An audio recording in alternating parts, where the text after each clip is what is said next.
A Espanha chegou nessa Copa do Mundo com 30 jogos de invencibilidade, a maior sequência da história da seleção antes de uma Copa. E mesmo assim, a Espanha está terminando a fase de grupos com a pior sensação coletiva que se tem há muito tempo, porque por trás dos placares positivos, tem um time que não consegue produzir nada em campo. Tem o Yamal, que simplesmente ainda não se encontrou dentro de campo. E tem uma imprensa inteira chamando de fiasco e decepção histórica o que está acontecendo mesmo com a seleção invicta. Como uma seleção pode dominar estatisticamente qualquer adversário e ao mesmo tempo deixar todo mundo preocupado com o que vem no mata-mata? O que está acontecendo dentro de campo que os números não mostram? E será que dá tempo de resolver isso antes do mata-mata? Mas antes de responder, precisamos voltar no tempo para entender como essa geração construiu tanta expectativa. A Espanha chegou à Copa do Mundo de 2026 com 30 jogos de invencibilidade. Esse número não foi só estatística bonita, foi a maior sequência da história da Espanha às vésperas de uma Copa do Mundo, superando os 20 jogos que a seleção tinha em 2018 e os 22 jogos de 2006. Tudo começou há 2 anos, quando a Espanha bateu a Inglaterra na final da Eurocopa de 2024, com gol de Nico Williams e Oyarzabal, conquistando a 4ª taça da história da Espanha. De lá pra cá, o favoritismo da Espanha foi só crescendo. Na Nations League de 2025, a Espanha foi eliminando pedreira atrás de pedreira, passou por Holanda, derrubou a poderosa França e só foi parar na final, perdendo nos pênaltis para Portugal. E quando chegou a hora de carimbar o passaporte para a Copa do Mundo, a Espanha não deixou dúvida nenhuma. Liderou o grupo e com 5 vitórias e um empate, com 21 gols marcados e apenas 2 sofridos. E ainda deu um show de 6-0 sobre a Turquia,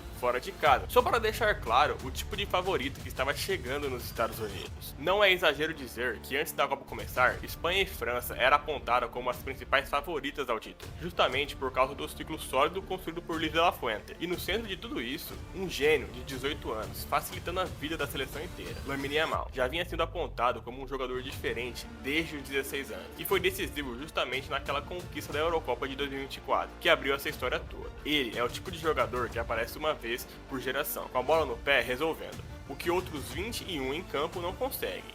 E o mais assustador é que ele não carrega esse time sozinho. Ao lado dele tem Nico Williams, Pedri, Gavi, Cubarsí. Eles formam um elenco tão talentoso que parecia ter resposta pronta para qualquer adversário, qualquer sistema, qualquer obstáculo que a Copa colocasse na frente. E se você acha que isso é só opinião de torcedor fanático, em dezembro de 25, as inteligências artificiais também apostavam na Espanha. O Gemini dava 17% de chance de título para a Espanha, com a França em segundo, com 14%, e a Inglaterra em terceiro, com 11%. E teve um estudo da Universidade de Tecnologia de Dortmund, divulgado em 9 de junho, que simulou a Copa inteira 100 mil vezes, e chegou a Espanha ganhando 14,5%. É chance demais. Eles simularam toda a Copa do Mundo 100 mil vezes, jogo a jogo, seguindo o sorteio do torneio e todas as regras da FIFA para chegar nesse resultado. Nunca, em nenhum momento da história recente, a Espanha chegou tão blindada no papel para uma Copa do Mundo. E é justamente por isso que o que está acontecendo é tão difícil de entender, porque a estreia na Copa do Mundo chegou, e foi aí que a história começou a desandar. Contra Cabo Verde, em sua primeira Copa do Mundo da história, a Espanha dominou do início ao fim, teve entre 70% e 75% de posse de bola, finalizou 27 vezes, e mesmo assim não balançou a rede nenhuma vez, impedido pelo lendário goleiro Vozinha. E a imprensa espanhola não perdoou nem um pouco. No dia seguinte, era difícil abrir um jornal e não encontrar uma crítica pesada. O Marca chamou de um fiasco. O AS classificou como decepção histórica. O Mundo Desportivo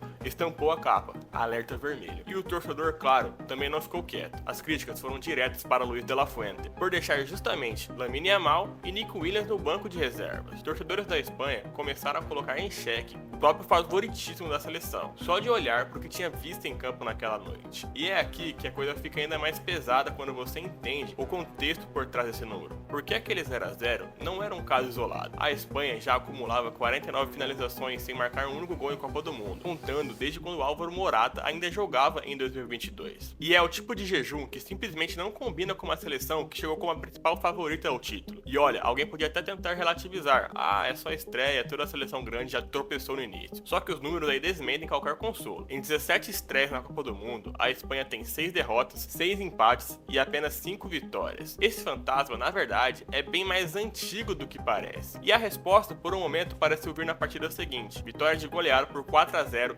sobre a Arábia Saudita, num resultado que finalmente fazia parecer que a engrenagem espanhola tinha religado. Só que aí veio o jogo contra o Uruguai, e foi aí que a ficha caiu de vez. A Espanha entrou em campo precisando só confirmar a liderança do grupo, contra o Uruguai, que precisava vencer para continuar vivo na competição. E incrivelmente, a Espanha foi um time totalmente perdido, sem padrão algum de jogadas. O Yamal, recuperado fisicamente ou não, simplesmente não conseguia produzir nada. perdia a disputa, perdia a bola, sentia o jogo passar por ele sem conseguir entrar na partida. Era a Espanha bagunçada, sem padrão, parecendo um time de pelada do fim de tarde, e não a seleção apontada como uma das favoritas ao título da Copa do Mundo. A Espanha, culposamente, acabou ganhando de 1-0, com a ajuda gigante do Muslera. E é aqui que entra o problema, que talvez explique tudo, ou pelo menos boa parte disso. Porque o Yamal e o Nico Williams chegaram à Copa do Mundo lesionados. Williams até aquele jogo sequer tinha feito um jogo como titular, somando apenas 52 minutos em campo em 3 partidas. E contra o Uruguai, segundo dados do SofaScore, Yamal perdeu 10 de 17 disputas pelo chão e acertou só 5 de 12 dribles tentados. O garoto, que deveria ser a arma de desequilíbrio da Espanha, estava na prática andando em campo. O meio-campo, para completar, também não ajuda em nada. Rodri, lento, parecendo uma carroça, ainda longe do nível que tinha antes da cirurgia do joelho. Pedri foi substituído depois de não apresentar nada em campo. E o terceiro homem do meio-campo, que simplesmente deveria mudar o meio-campo, é trocado a cada jogo. Fabian Ruiz na primeira rodada, Dani Olmo na segunda e Merino na terceira. Quando a peça mais importante do seu sistema de jogo não tem nem identidade fixa, fica complicado cobrar qualquer precisão tática da Espanha. Porém, eles ainda lideram o grupo com 7 pontos, e está invicta, e fechou a fase de grupo sem sofrer um único gol, algo inédito na história da seleção em Copas do Mundo. Então, é esse o quadro. Ao mesmo tempo que o time domina estatisticamente qualquer adversário que aparece na frente, ele simplesmente não convence quem está assistindo. E em mata-mata, esse tipo de incômodo pode custar muito caro. E no fim, esse é o paradoxo que resume essa fase de grupos inteira. A geração mais hypada da história recente da Espanha, badalada pelo mundo todo,